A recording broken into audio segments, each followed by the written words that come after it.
गरमागरम फुललेल्या पुरीचा पहिला घास आणि त्यावर अगदी सोपी आणि एकदम स्वादिष्ट वाटाणा बटाट्याची भाजी अशी ही आज रेसिपी मी बनवणार आहे. तर रोशनीज किचनमध्ये आज मी तुम्हाला दाखवणार आहे वाटाणा बटाट्याची एकदम परफेक्ट आणि चविष्ट भाजी आणि त्यातच एकदम टम्म फुललेल्या पुऱ्या यांची रेसिपी. तर चला आपण लगेच सुरुवात करूया.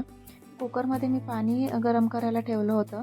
त्यामध्ये थोडंसं मीठ ॲड केलं आहे आणि 4 ते 5 बटाटे आणि त्यातच थोडेसे वाटाणे देखील मी ॲड केले आहे.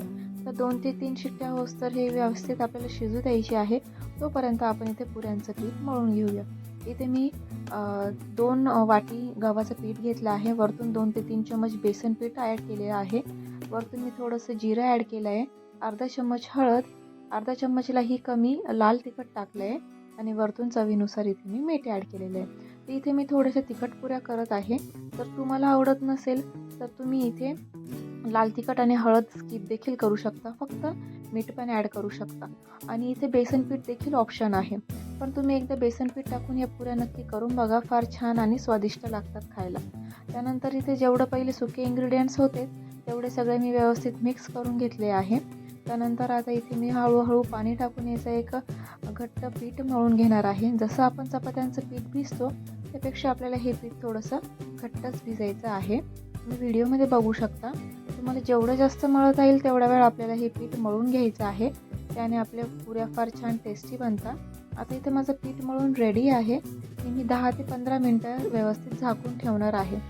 तोपर्यंत इथे माझे बटाटे पण शिजले आहे. आपण इथे लगेच भाजीची तयारी करूया.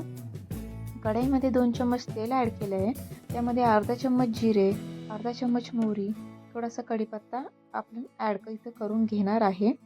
तर तुम्ही एकदा अशा पद्धतीने नक्की ट्राय करून बघा. तुम्हाला देखील या रेसिपी फार आवडतील. त्यानंतर इथे मी एक मीडियम साईजचा कांदा बारीक चिरून घेतला होता. तो मी इथे याच्यामध्ये ॲड करून घेतला आहे आणि हा व्यवस्थित आपल्याला मिक्स करून घ्यायचा आहे. गोल्डन ब्राऊन होईस्तोवर आपल्याला हा कांदा परतायचा आहे. त्यानंतर इथे मी एक पेस्ट तयार केली आहे. या पेस्टमध्ये मी 3 ते 4 हिरव्या मिरच्या, खूप सारा लसूण पाकळ्या आणि 1 चम्मच आपले जे धने असतात ना, धने टाकून हे व्यवस्थित याच्या मिक्स करून घेतलं आहे आणि हे सगळं मी वाटण कढईमध्ये ॲड करणार आहे. इथे मी लगेचच चवीनुसार मीठ पण ॲड करून घेतलं आहे आणि हे सगळं आपल्याला व्यवस्थित एकदा मिक्स करून घ्यायचं आहे व्हिडिओत दाखवल्याप्रमाणे. तर तुम्ही माझ्या चॅनलला नवीन असाल, पहिल्यांदा आलाय असाल, अजून सबस्क्राईब केलेलं नसेल, प्लीज चॅनलला नक्की सबस्क्राईब करा. व्हिडिओ कशी वाटते हे देखील मला तुम्ही कमेंटमध्ये नक्की सांगा आणि व्हिडिओला लाईक करायला विसरू नका. तुमचं एक लाईक, एक सबस्क्राईब खूप इम्पॉर्टंट आहे माझ्यासाठी. त्यानंतर हे सगळं व्यवस्थित परतल्या गेल्यानंतर याच्यामध्ये मी अर्धा चम्मच हळद ॲड केली आहे आणि इथे बटाटे माझे शिजले होते त्यांचे साल काढून मी बारीक चिरून घेतले आहे आणि वाटाणा आणि बटाटे यामध्ये मी लगेच टाकून व्यवस्थित एकदा मिक्स करून घेणार आहे. ही भाजी बनायला अगदी फक्त 5 ते 10 मिनटंच लागतात. या भाजीला जास्त वेळ लागत नाही.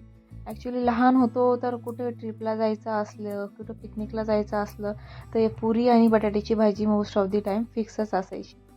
तिथं झाकण ठेवलं होतं मी वरतून 2 मिनटं. झाकण काढल्यानंतर वरतून फ्रेश कट केलेली कोथिंबीर मी ॲड केली आहे आणि इथे लगेच आपली भाजी रेडी आहे. तुम्हाला हवं असेल तुम्ही याच्यात लिंबू देखील पिळून टाकू शकता.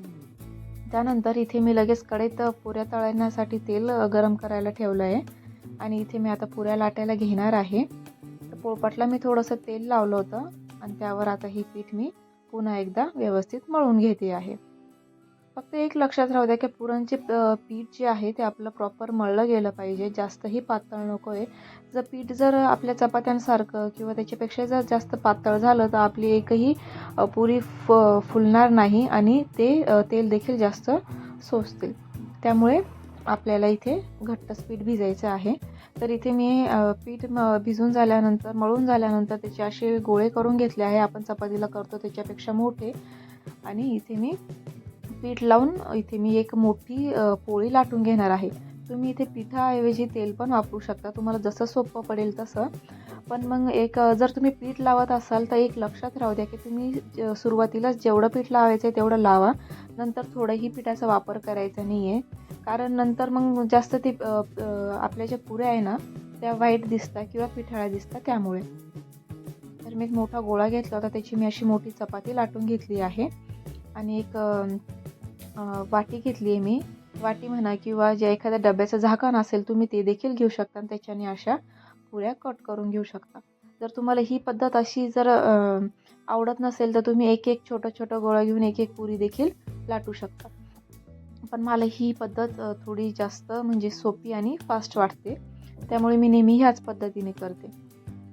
तर जेव्हा एक लक्षात राहू द्या, जेव्हा आपण अशी मोठी पोळी लाटतो तर ती एकदम एकसारखी लाटली गेली पाहिजे. जास्त जाडही नाही आणि जास्त पातळही नाही. जास्त जाड लाटली तर पोळी तर आपल्या पुऱ्या फुलायला पण प्रॉब्लेम होतो, म्हणजे जास्त फुलत नाही. आणि बारीक लाटली तर त्या जास्त तेल शोषून घेतात. त्यामुळे तर इथे माझ्या अशा पद्धतीने पुऱ्या झाल्या आहे. त्याचे साईडचे काठ मी काढून घेतले आहे. तर आता इथे मी लगेच नेक्स्ट लाटायला घेते आहे. व्हिडिओमध्ये बघताय तुम्ही तसं. आणि तुम्हाला जर वाटत असेल की या पुऱ्या कट केल्यानंतर एखादी पुरी जाड राहिली आहे तर तुम्ही पुन्हा एकदा वरतून त्याच्यावरून एकदा लाटणं देखील फिरवू शकता. तर इथं तेल पण व्यवस्थित तापलं आहे की नाही हे सुरुवातीला बघून घ्या. पुऱ्या टाकायच्या वेळेस तेल आपल्याला एकदम कडक तापलेलं पाहिजे. पुऱ्या टाकल्यानंतर आपल्याला इथे गॅस मीडियम करायचा आहे.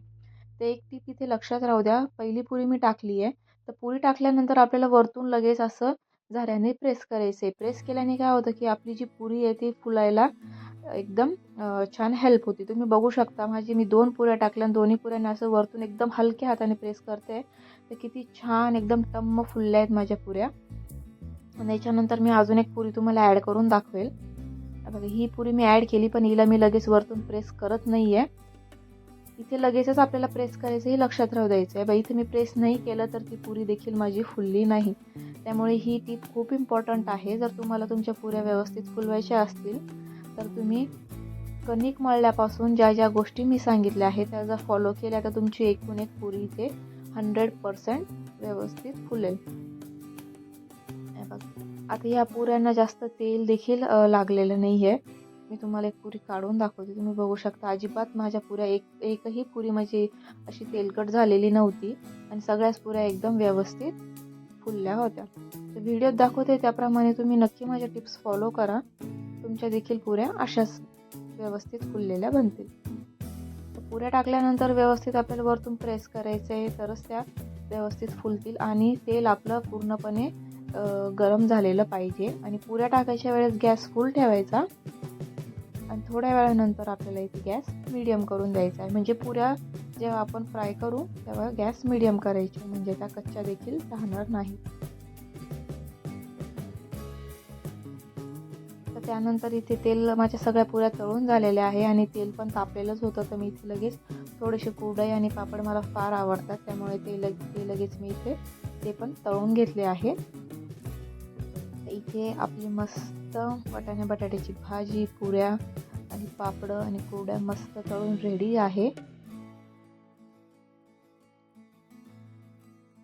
तर बघा इथे पण मी सगळं काढून घेते आणि इथे मी आता ताट सर्व करायला घेते, वाढायला घेते. बघा माझी एकूण एक पुरी एकदम छान इथे फुललेली आहे. इथे लगेच वाटाणे बटाट्याची भाजी देखील मी इथे सर्व केली आहे. मिस्टरांनी जिलेबी आणलेली होती, जिलेबी देखील मी इथे वाढली आणि आता कुरडई पापड सोबत इथे माझं ताट रेडी आहे. तर येत आहे ना जेवायला, नक्की फॉलो करा. Thanks for watching. Bye bye.